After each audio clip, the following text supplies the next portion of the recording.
Love him or hate him, Roman Reigns is going to be a star in the WWE for years to come. He's already been WWE Champion a number of times and received a huge push as the company's top star, though that seems to be slowing down now. With Roman in the upper mid-card now fighting for the United States Championship, I think a lot of people will start to judge him less harshly. I know some of you guys don't care for this video, but a lot have expressed interest in it as well, so here's Wrestling Origins, Roman Reigns. Leah T. Joseph Anoa'i was born on May 25th, 1985. He's of both Samoan and Italian descent and grew up in Pensacola, Florida. From a young age, Joe, as he's commonly referred to, was a fan of wrestling. I mean, how could he not be? His father, Sika, was a wrestler as well as many other members of his family. He is cousin to Yokozuna, Rikishi, and Umaga to name a few, as well as the Usos and even The Rock, though non-biologically. Growing up, Joe's father was noticeably absent as he was constantly on the road for wrestling. He says they didn't have the greatest relationship growing up because he was away so often, but when he was home, things were much better. Though wrestling and the wrestling world were always around him, Joe actually preferred the sport of football. While attending Pensacola Catholic High School, Joe would play on the football team, as well as his 1 year at Escambia High. In his senior year, the defensive tackle was named Defensive Player of the Year. After graduating, Joe would attend the Georgia Institute of Technology in 2003, where he played for the Georgia Tech Yellow Jackets.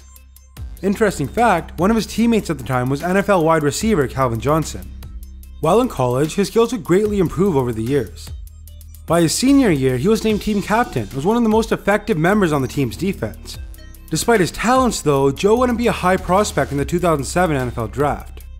Scouts said that he lacked the instinctive feel for the flow of the ball, and he didn't have the range to make plays in space. Essentially, he just wasn't good enough for the NFL. Joe wouldn't be drafted, but would impress scouts enough to be given a shot by the Minnesota Vikings. He made it to the rookie training camp, but was released a month later.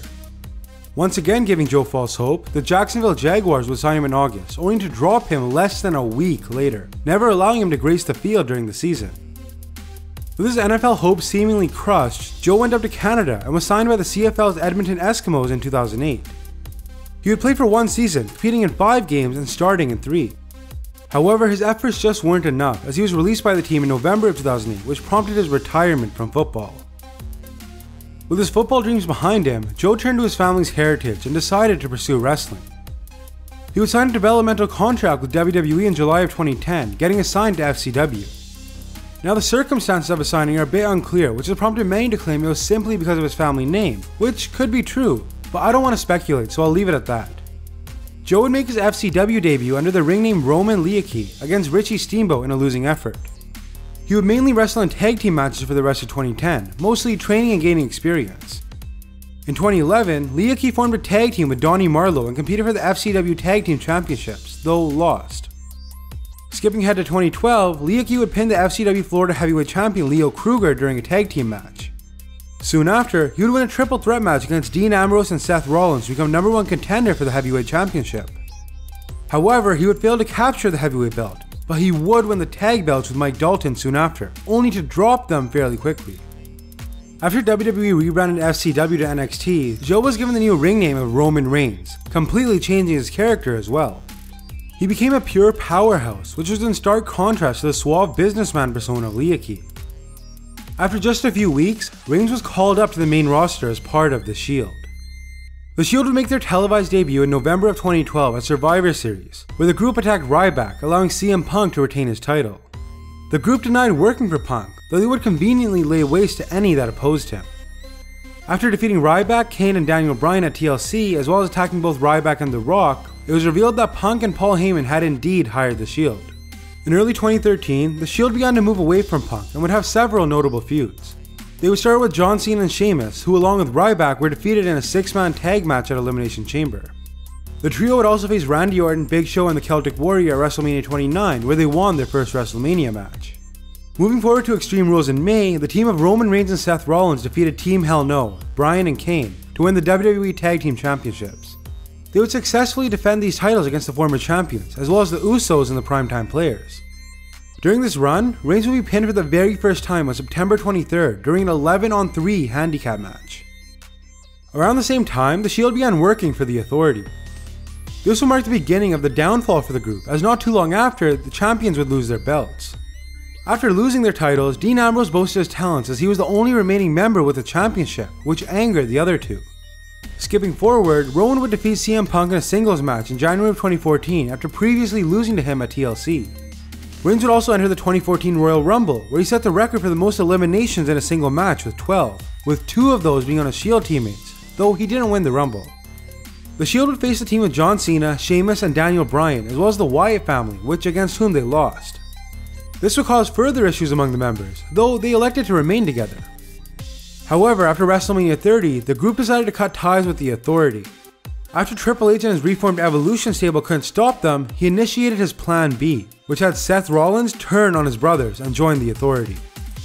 As a singles competitor, Reigns would quickly become a headliner and contender for the WWE Championship. However, he would be unsuccessful in a ladder match at Money in the Bank as well as at Battleground.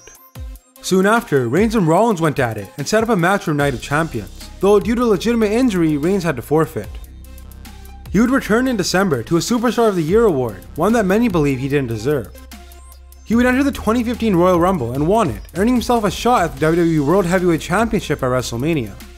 He would face Brock Lesnar in a grueling match that had the two exhausted, where Seth Rollins cashed in his Money in the Bank contract to win the championship.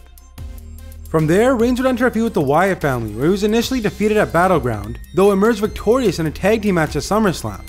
Finally, Reigns would win a Hell in a Cell to end the rivalry. Very soon after, the WWE World Heavyweight Champion Seth Rollins suffered a legitimate knee injury and was forced to vacate his title. A tournament would be held to crown the new champion, and after defeating Big Show, Cesaro, Alberto Del Rio, and Dean Ambrose, Roman Reigns became the WWE World Heavyweight Champion for the first time. However, Sheamus would quickly cash in his Money in the Bank contract and pin Roman, ending his first reign at just 5 minutes. After getting a rematch with Sheamus with his WWE career on the line the night after TLC, Reigns would defeat the Celtic Warrior to win the title for a second time. He would hold this title for approximately a month, until he lost it to Triple H after being eliminated in the Royal Rumble match. He would receive a rematch at WrestleMania 32 after defeating both Brock Lesnar and Dean Ambrose in a triple threat bout, and would defeat Hunter to win the belt for a third time. Reigns would successfully defend his belt against AJ Styles at Payback and Extreme Rules, though lost it to a returning Seth Rollins at Money in the Bank, who in turn lost to Dean Ambrose via Money in the Bank cash-in. On June 21st, 2016, Joe was suspended for 30 days for violating the WWE wellness policy for rumored Adderall use. Reports say that WWE knew of the violation prior to the pay-per-view, thus changed the story to have Roman drop the title. Roman Reigns was drafted to Raw on July 19th, and on July 24th he took part in the Shield triple threat match, which had him face off against Seth Rollins and Dean Ambrose. Reigns would be pinned by Ambrose, which effectively ended his run in the main title picture for now. Reigns would fail to qualify for his shot at the newly announced WWE Universal Championship and has since turned his attention to the United States Championship in Rusev, against who he has a match at SummerSlam. I just realized that by the time you watch this, that'll be way in the past, but whatever, let's just end it off right there. And that was Wrestling Origins Roman Reigns. If I left out anything you think was significant, then be sure to leave a comment below so everybody can see it. Leave a like and subscribe if you enjoyed the video, and also hit up Wrestling Up on Twitter to suggest superstars for future Wrestling Origins. As always, thanks for watching.